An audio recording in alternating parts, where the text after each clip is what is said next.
Difference इसमें हम vocabulary, Urdu meaning और उनके सिनोनिम पढ़ेंगे। फर्स्ट वर्ड है डिसाइसिव, मतलब फैसला कुन, जिसे हम कंक्लूसिव और रेजोल्यूट कहते हैं।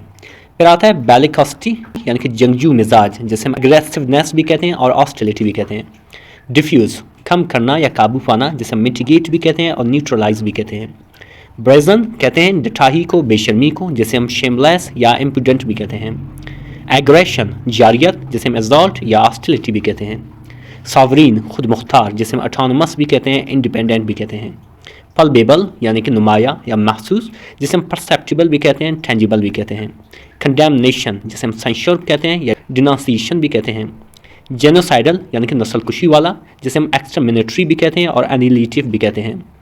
डिस्प्लेस्ड, यानी कि अपरूटेड, जिसे हम बेगर किया गया ये भी कहते हैं, जिसे हम डिरेसनेटेड भी कहते हैं। फिर आता है ससेशन, यानी कि अख्तिताम या रुक जाना, जिसे हम टर्मिनेशन कहते हैं या डिसकंटिन्यूंस भी कहते हैं।